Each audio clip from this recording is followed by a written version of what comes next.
मुंबई में एक बार फिर दंगाइयों को चेतावनी दी है। साथ ही वर्ल्ड हिंदू इकोनॉमिक फोरम 2024 को संबोधित करते हुए सीएम योगी आदित्यनाथ ने कांग्रेस पर बड़ा हमला बोला। उन्होंने कहा कि ये संविधान लेकर चलते हैं, लेकिन इन्हें शर्म नहीं है।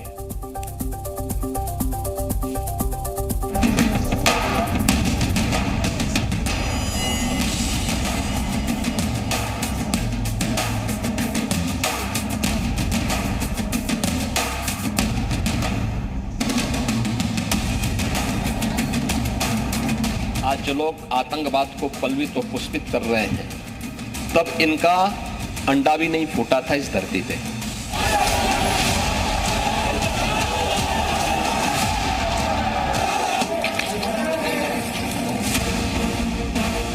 हमें अपनी विरासत को लेकर चलना पड़ेगा, उसको मजबूती के साथ आगे बढ़ाना पड़ेगा। यूपी के लिए ये बाबा का वचन है और यही वचन ही शासन है। संभल को संबलपुर बनाने और उसका पुराना गौरव वापस दिलाने की सीएम योगी ने कसम खाई है। जो कभी तीर्थ स्थल हुआ करता था, जहां भगवान विष्णु का अस्तित्व था, और संभल का फिर से जीर्णोद्धार करने का दायित्व तो अब यूपी के मुख्यमंत्री योगी आदित्यनाथ ने उठाई है। संभल में अतिक्रमण पर बाबा का बुलडोजर गरजा, अवैध निर्माण को पीले पंजों ने पूरी तरह से ध्वस्त कर दिया। इतना ही नहीं, बल्कि लाल मस्जिद के सामने हुए अतिक्रमण पर भी एक्शन लिया गया है। गरज के साथ साथ बुलडोजर बस अपना काम करता चला गया। न किसी ने चूक किया, न किसी ने विरोध की आवाज उठाई। यही सीएम योगी के काम करने का तरीका है। संभल में जो विवाद शाही जामा मस्जिद की सर्वे से शुरू हुआ, उसका अंत अब संभल नगरी की समृद्धि के साथ ही होगा। संभल में एक एक करके तीर्थ स्थल होने के सबूत मिल रहे हैं और ये भगवान की लीला ही है कि जहां बिजली चोरी के खिलाफ चल रहे अभियान के तहत जब तक घर का दरवाजा खुला तो सभी की आंखें फटी रह गईं। वहां साक्षात भगवान शिव और हनुमान जी की प्रतिमा मिली। क्या उस संभल में इतना प्राचीन मंदिर क्या रातों रात प्रशासन ने बना दिया? क्या वहां बजरंगबली की इतनी प्राचीन मूर्ति रातों रात आ गई? क्या वहां पर जो ज्योतिर्लिंग निकला है, क्या यह आस्था नहीं थी? क्या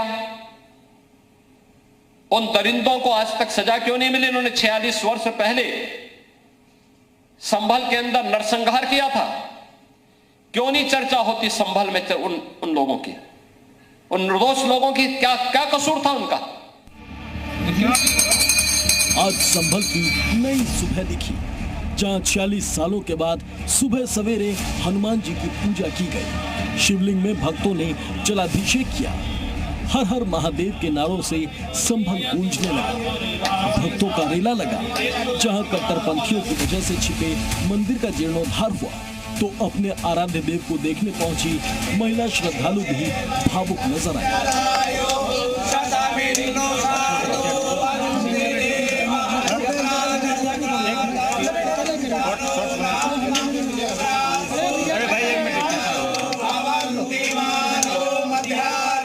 हमें पता चला कि कल यहाँ मंदिर का एक निर्माण, जैसे कि अब कैद कर रखा था इसको, तो उसको खोला गया है। तो लगा कि हमें भी दर्शन करना चाहिए।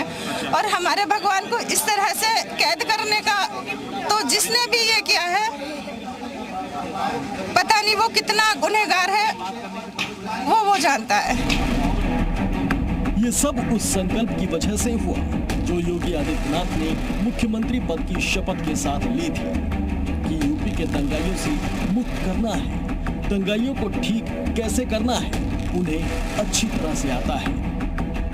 जब 9 नवंबर 2019 को माननीय उच्चतम न्यायालय ने श्री राम जन्मभूमि से संबंधित फैसला दिया था, आप आश्चर्य करेंगे, उस दिन उत्तर प्रदेश में एक भी घटना नहीं घटित हुई, कोई घटना नहीं घटित हुई। लेकिन धौंस देने वाले तब भी नहीं चूक रहे थे, कह रहे थे ये हो जाएगा। अरे हमने कहा जिम्मेदारी मेरी है, क्या बात करते हुए, कैसे हो जाएगा इसे?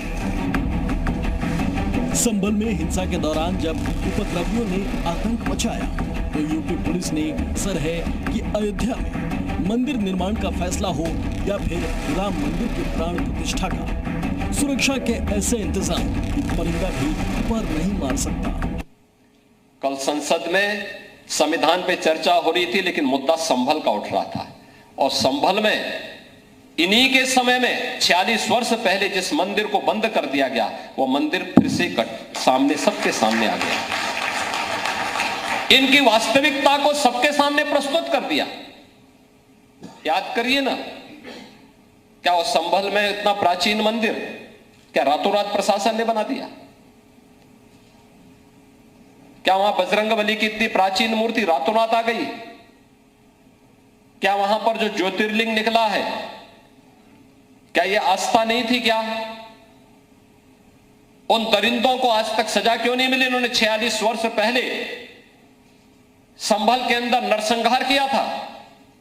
क्यों नहीं चर्चा होती संभल में उन लोगों की, उन निर्दोष लोगों की? क्या क्या कसूर था उनका, जिनकी निर्मम हत्या संभल के अंदर आज से 46 वर्ष पहले हुई थी?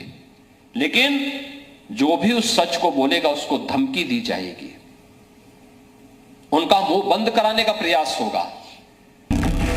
दरअसल कल योगी आदित्यनाथ विश्व हिंदू इकोनॉमिक फोरम में बोल रहे थे और उनके निशाने पर था विपक्ष। योगी ने चुन चुनकर विपक्ष पर निशाना साधा। कहा ये लोग दोहरे मापदंड को अपनाते हैं। आप मुझे बताओ, अयोध्या में राम मंदिर का फैसला नहीं आता, अयोध्या में राम मंदिर नहीं बन पाता क्या? अयोध्या में इंटरनेशनल एयरपोर्ट बन पाता है क्या? अयोध्या के अंदर की गलियां 4 लेन की बन पाती क्या? अयोध्या रेलवे की डबल लाइन के साथ जुड़ पाता है क्या? अयोध्या की इतनी बेहतरीन कनेक्टिविटी हो पाती है क्या? आम जनमानस खुश है, हर व्यक्ति प्रफुल्लित है, आने वाला श्रद्धालु कृतज्ञता ज्ञापित करता है। लेकिन देश के संविधान का वास्तव में गला घोंट करके संविधान में चोरी से सेकुलर शब्द डालने वाले लोग अपने घर में शोक मना रहे हैं। उन्हें परेशानी है कि काशी विश्वनाथ धाम की कायाकल्प कैसे हो गई। उन्हें परेशानी है कि अयोध्या में राम मंदिर और अयोध्या इतनी भव्य और दिव्य कैसे हो गई।